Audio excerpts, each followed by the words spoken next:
Hey everyone, Nick Filardi here for the Colorist Jam. We have line art this month from Brent Schoonover. I got to sit down with him, talk a little comics. Here's a clip. What's the first comic book you remember reading and loving? Oh, this is a great question because it actually ties into something that's happening next week for me. When I was a kid, my parents, probably around kindergarten or first grade, took me to South Dakota to Mount Rushmore. And we drove from Illinois to Mount Rushmore.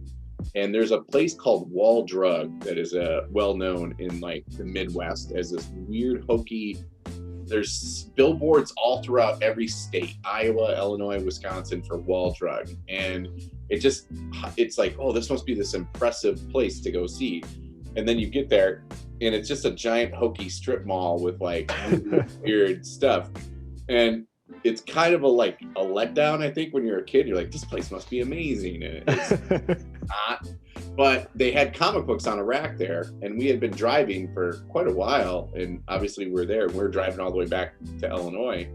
And my dad just let me get like a handful of comics. And the two that I remember was West Coast Avengers issue 37. Had this awesome Doctor Doom cover.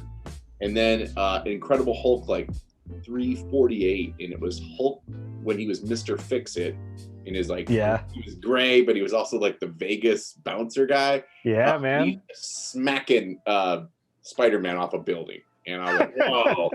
And that issue cemented my love for comic books. Right there was those issues. What's cool is this coming week my daughters have their spring break. And Millie's like my age when I was a kid, and we're just gonna drive and go check out Mount Rushmore. We found like a trip we could do, still sort of socially distant, and so we're gonna go check it out. And we're gonna go to Wall Drug, and I'm gonna take my comic books that I bought at Wall Drug because I still have. I'm totally gonna take a picture with them. That's great. These are freaking 35 years old.